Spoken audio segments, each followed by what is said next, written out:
त्यो प्रेम पत्र हो प्रेमी हाम्रो परमेश्वरको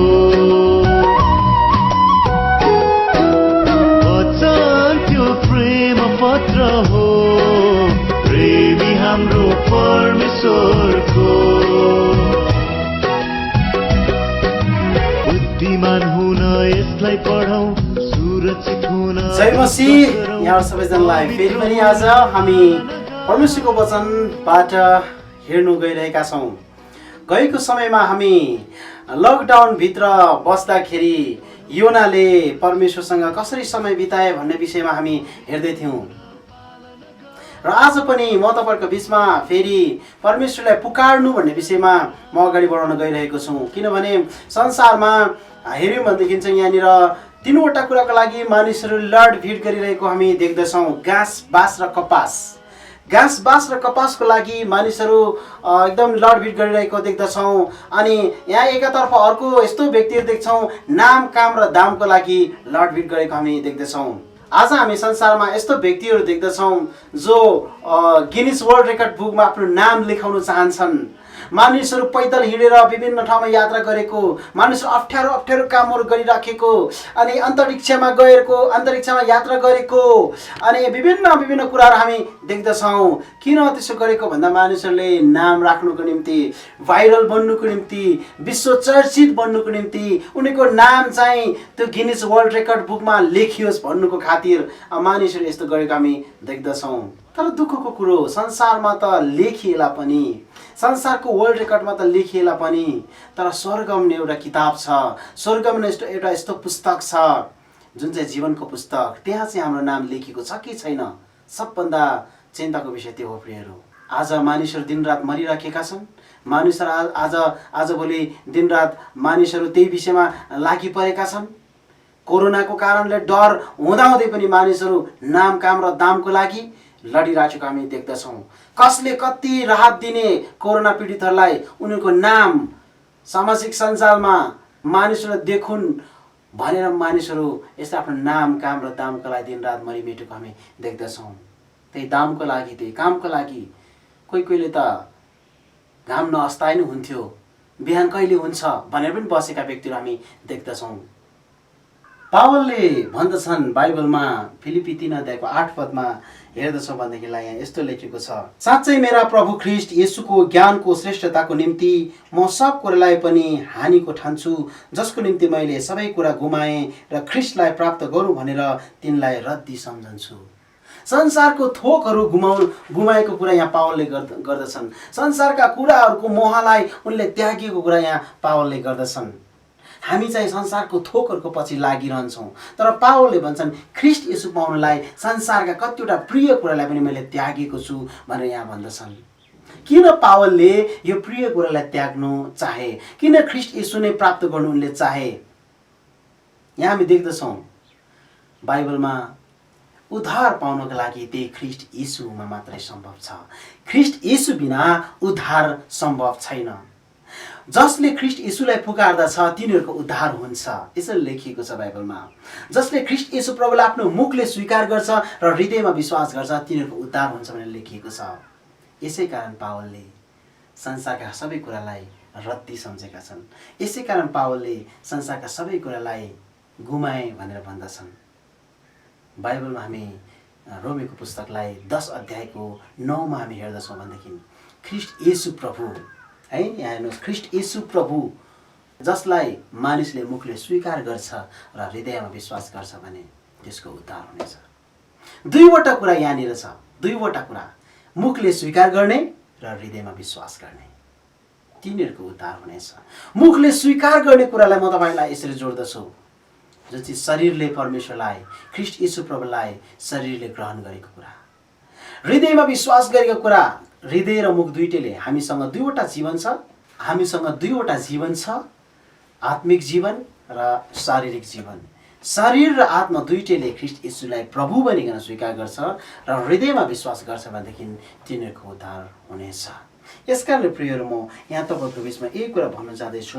रोमीको पुस्तकको 10 अध्यायको 9 लाई यसरी पढ्छु म। किनभने यदि तिमीले प्रभु येशूलाई आफ्नो मुखले स्वीकार गर्यौ र परमेश्वरले उहाँलाई मरेकाबाट बिउताउनु भयो भने हृदयमा विश्वास गर्यो भने तिम्रो उद्धार हुनेछ। दुईवटा कुरा भर्खरै मैले तपाईँलाई भने मुखले स्वीकार गर्नु र हृदयमा विश्वास गर्नु। मुखले स्वीकार गर्नु र हृदयमा विश्वास गर्नु। मुखले स्वीकार गर्नु र हृदयमा विश्वास गर्नु। उद्धार पाउने कुराको लागि ख्रीष्ट येशू प्रभुमा मात्रै सम्भव छ। उहाँलाई पुकार्नेहरूले मात्रै उद्धार पाउनेछ। तपाईँले देख्न सक्नुहुन्छ यहाँनिर तल 13 पदमा पनि किनकि प्रभुको नाउँ पुकार्ने हरेकले उद्धार पाउनेछ 10:13मा। किनकि प्रभुको नाउँ पुकार्नेले उद्धार पाउनेछ 10:13मा तपाईँले पाउन सक्नुहुन्छ। यसकारणले गर्दाखेरि आज संसारका सबै कुरालाई चाहिँ गुमाउन तयार हुँदछन् पावल। हामी पनि यदि ख्रीष्ट येशूलाई प्राप्त गर्यौँ भने हामीले उद्धार हुन्छ।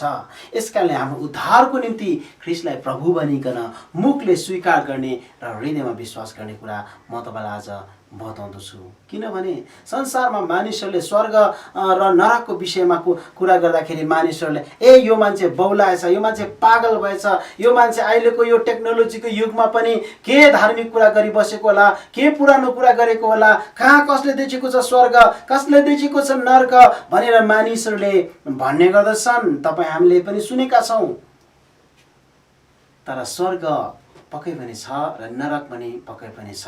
अनन्त जीवन पनि छ, अनन्त दण्ड पनि छ। यसकारणले गर्दाखेरि हाम्रो शरीर र आत्माको अलग भए पछाडि, यो शरीर र आत्मा अलग भए पछाडि, हाम्रो मृत्यु पछाडि शरीरलाई लगेर मानिसहरूले दफन गर्छन्। शरीरलाई मानिसहरूले देह संस्कार गर्छन्।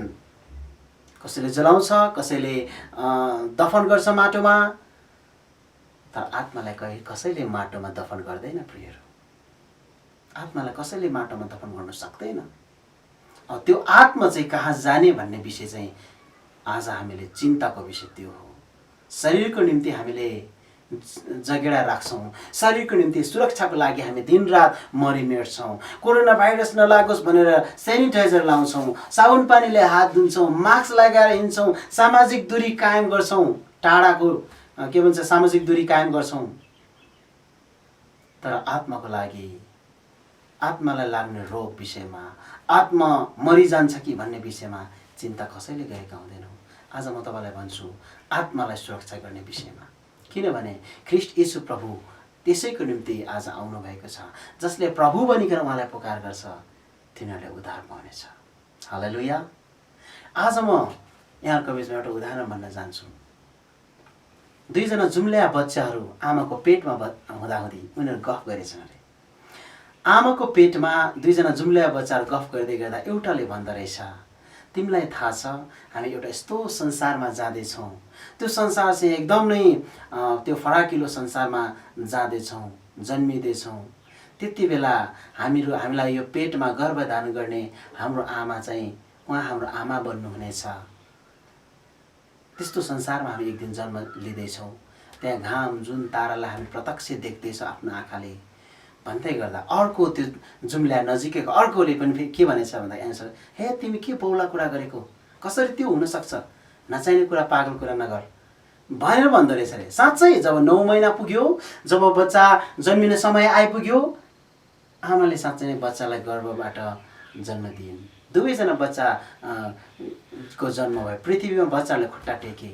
त्यस पछाडि उनीहरूले देखे पहिला जुन एउटा बच्चाले भन्दै थियो हामी आमाको गर्भबाट जन्मिन्छौँ, हामी नयाँ संसारमा जान्छौँ, पृथ्वीमा हामी हुन्छौँ, अनि त्यहाँ चाहिँ हामी घाम जुन तारालाई हामी आफ्नो आँखाले देख्छौँ, हाम्रो आमा चाहिँ आफ्नो आमा हुनेछिन्।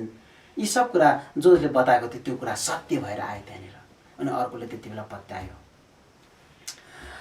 यो किन मैले उदाहरण भन्दैछु भन्दाखेरि मानिसहरूले हामीलाई पनि यही कुरा भन्छन्, संसारमा बसेर स्वर्गको कुरा गर्नेहरू तिम्रो, संसारमा बसेर स्वर्गको बात गर्नेहरू भन्छन्। अवश्य हो, संसारमा बसेर हामी स्वर्गको बात गर्दैछौँ, स्वर्गको कुरा गर्दैछौँ, स्वर्गको विषयमा बताउँदैछौँ। एक दिन हामी अवश्य त्यहाँ हुने नै छौँ।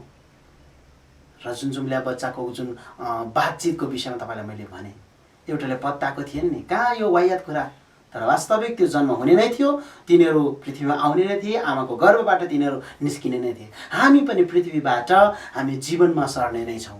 पृथ्वीमा भएका सबै थोक एक दिन नष्ट भएर जान्छन्। यहाँका मान इज्जत पदहरू, यहाँका तकमाहरू, यहाँका सबै कुराहरू, पृथ्वीमा जम्मा गरेको धन सम्पत्ति ब्याङ्क ब्यालेन्सहरू, यहाँ जम्मा गरेको सुन चाँदीका दौलतका कुराहरू, यहाँ बनाइएको 3 तले महलहरू, जे जति कुरा छ सबै एक दिन नाश भएर जान्छन् र यस संसारमा भएको माया मोह धरि बितेर जान्छ। त्यति बेला हामी स्वर्गमा हुनेछौँ प्रियहरू। त्यही स्वर्गको लागि जसले ख्रीष्ट येशूलाई प्रभु भनिकन विश्वास गर्दछ तिनीहरूको उद्धार हुनेछ। आज तपाईँ कहाँ हुनुहुन्छ? मानिसहरूले भनेको तर्फ लाग्दै हुनुहुन्छ कि परमेश्वरको वचनले भनेको तर्फ लाग्दै हुनुहुन्छ कि? चाहे कोभिड-19ले होस्, कोरोना भाइरसले होस्, चाहे जुनसुकै रोग लागेर होस्, यो जीवन त बित्छ नै बित्छ एक दिन। तर आत्मिक जीवनका लागि चिन्तन मनन गरौँ। यो कुरा म आज यो भिडियो मार्फत बताउन चाहँदैछु। त्यस कारणले गर्दाखेरि आज जसले ख्रीष्ट येशूलाई पुकार गर्छ उनीहरूको स्वर उहाँले सुन्नु नै हुनेछ। उहाँलाई पुकार गर्नेहरूको जवाब उहाँले दिनुहुनेछ। योनाले पुकार गर्दाखेरि परमेश्वरको जवाब दिनुभयो। योनाले यसरी भनेका छन्, म समुद्रको गहिराईसम्म पुगिसकेँ, मलाई पृथ्वीको पहाडहरूले छेकाबार हालिसक्यो, समुद्रको झिल्लीहरूले लेदोहरूले मलाई घेर्यो, पानीहरूले मलाई पुर्यो भने उनले प्रार्थना गर्दाखेरि परमेश्वरले उनलाई एउटा माछा पठाएर माछामा सुरक्षित राखिदिनु भयो। संसार यस्तो प्रकारले सङ्क्रमण झेलिएको अवस्थामा अहिले छ। लकडाउनले गर्दाखेरि हामी सुरक्षित छौँ। यसकारण परमेश्वरले हामीलाई यो लकडाउन भएर लैजाँदै हुनुहुन्छ। अस्ति पनि मैले तपाईँलाई भिडियोमा भन्दै थिएँ, हामीहरू यो लकडाउनभित्र बसेर परमेश्वरलाई सम्झिने कुरा, परमेश्वरलाई पुकार्ने कुरा आज मैले तपाईँलाई भने तिनीहरूको उद्धार अवश्य नै हुनेछ। आमेन। आखिरमा मानिसहरू त म रिस डाहा एक अर्कामा गर्दछन्, तर यो सब छोडेर आज परमेश्वरलाई सम्झिने र उहाँलाई पुकार्ने कुरातर्फ हामी लागौँ। आज म तपाईँहरूको बिचमा परमेश्वरको वचनबाट त्यही कुरा मैले भन्दै थिएँ। कोभिड-19 एक दिन कन्ट्रोल हुन्छ है हुन्छ। एक दिन यो कोभिड-19 पनि होइन केही समयको लागि मात्रै हो, त्यसपछि यो बन्द हुन्छ नै हुन्छ, अवश्य पनि हुन्छ नै हुन्छ। तर अनन्त दण्ड तोकिएको कुरा, नरकले मागेको कुरा चाहिँ बन्द हुँदैन प्रियहरू। पैसाले सबै थोक किन्न सकिन्छ, तर जीवन किन्नु सकिँदैन। त म त छाड म छाड, रिस आरिस डाहा, खालि त्यसैमा मात्रै मानिसको जीवन बितिरहेको छ। मानिस बाँच्नु चाहन्छ, मर्नु चाहँदैन। आज म तपाईँलाई भन्छु, कोभिड-19 कोरोना भाइरस एक दिन यसको सङ्क्रमण कन्ट्रोलमा आउन सक्ला, कन्ट्रोलमा आउँछ पनि। तर आफ्नो आत्मिक जीवनलाई परमेश्वर कहाँ सुरक्षा गर्नुपर्छ। सबैभन्दा चिन्तनको विषय त्यही नै हो। परमेश्वरमा सुरक्षा सम्भव छ, परमेश्वरमा चङ्गाई सम्भव छ, परमेश्वरमा हामीले हाम्रो पुकारा उहाँले सुन्नुहुन्छ, उहाँमा त्यो छुटकारा अवश्य पनि छ। यसै कारणले आज म भन्छु यो भिडियो मार्फत, तपाईँ हिजो जे हुनुहुन्थ्यो, अघिसम्म जे हुनुहुन्थ्यो त्यो कुरालाई छोडिदिनुहोस्। अबको जुन समय छ तपाईँ परमेश्वरलाई पुकार्ने कुरा, उहाँलाई सम्झिने कुरा, अनन्त दण्डको विषयमा डराउने कुरा, अनन्त दण्डको त्यो नरकको दण्डबाट बाँच्ने उपायतर्फ तपाईँले समय बिताउनुहोस्। म तपाईँलाई भन्दछु, आज परमेश्वरलाई पुकारा गर्दै उहाँको डर र भयमा जिउने कोसिस गरौँ। संसारमा शरीरलाई मार्ने भन्दा पनि आत्मा र शरीर दुइटैले मार्नेसँग डरौँ। चिन्ता गरौँ त केवल आत्माको लागि। कोरोना भाइरसको डर भन्दा पनि अनन्त दण्ड देखेर हामी डरौँ, किनभने मट्टी हुने शरीरको लागि हामी चिन्ता गर्दैनौँ। जुन शरीर सधैँ बाँचिरहन्छ त्यसको लागि चिन्ता गरौँ। धन्यवाद सबैजनालाई। जय मसीह। प्रेमी हाम्रो परमेश्वर